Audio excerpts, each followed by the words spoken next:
শিক্ষকদের জন্য আরেকটি আপডেট নিউজ নিয়ে আসছি। শনিবার স্কুল বন্ধের বিষয়টি স্পষ্ট করল শিক্ষা মন্ত্রণালয়।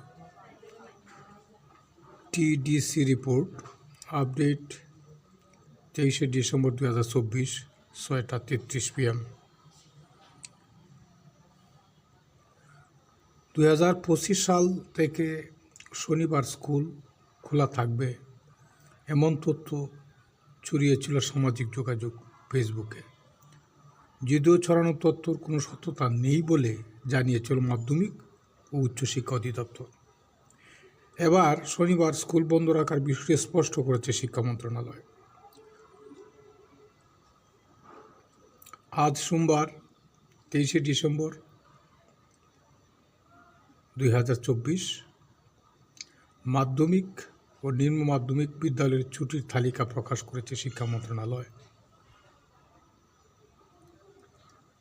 প্রকাশিত তালিকায় ৭৬ দিন স্কুল বন্ধ থাকবে বলে জানানো হয়েছে। প্রকাশিত শিক্ষাপঞ্জি ও ছুটির তালিকা নিচের অংশে ৫ নম্বর অনুচ্ছেদে সরকারি বেসরকারি মাধ্যমিক বিদ্যালয় সপ্তাহে 2 দিন ছুটি থাকবে বলে জানানো হয়েছে। সেখানে বলা হয়েছে সাপ্তাহিক ছুটি শুক্রবার ও শনিবার। এ বিষয়ে জানতে চাইলে শিক্ষা মন্ত্রণালয়ের মাধ্যমিক ও উচ্চশিক্ষা বিভাগের উপসচিব রহিমা আক্তার বলেন, শনিবার স্কুল খোলা রাখা নিয়ে মন্ত্রণালয়ে কোনো আলোচনা হয়নি। কিছুদিন আগে যে তথ্য ছড়িয়েছিল তা সম্পূর্ণ ভুয়া।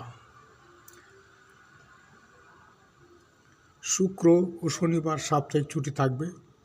এ ছুটির বাইরে ৭৬ দিন মাধ্যমিক বিদ্যালয় ছুটি থাকবে।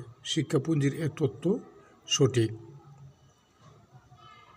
প্রকাশিত তালিকায় থাকা দীর্ঘ ছুটিগুলি হলো পবিত্র রমজানের ছুটি শুরু হবে ২রা মার্চ থেকে।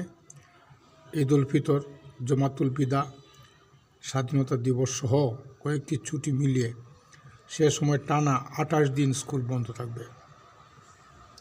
দীর্ঘ ছুটির পর ৮ এপ্রিল পুনরায় ক্লাস শুরু হবে। ঈদ উল আজহা ও গ্রীষ্মকালীন অবকাশেও টানা ১৫ দিন সরকারি বেসরকারি স্কুলে ছুটি থাকবে। এ ছুটি শুরু হবে ১ জুন, চলবে ১৯শে জুন পর্যন্ত। দুর্গাপূজায় আবার ৮ দিন ছুটি রাখা হয়েছে। অবশ্য এ ছুটির মধ্যে লক্ষ্মী পূজা, ফাতেহা ইয়াজদাহান সহ বেশ কয়েকটি ছুটি পড়বে। অন্যদিকে প্রতি বছরের মতো এবারও শিক্ষা প্রতিষ্ঠানের প্রধানের হাতে সংরক্ষিত 3 দিন ছুটি রাখা হয়েছে। প্রতিষ্ঠান প্রধান যখন প্রয়োজন এ ছুটিগুলি দিতে পারবেন। এর বাইরে বিভিন্ন জাতীয় আন্তর্জাতিক দিবস ও ধর্মীয় আচার অনুষ্ঠানের নিয়ম মেনে ছুটি থাকবে।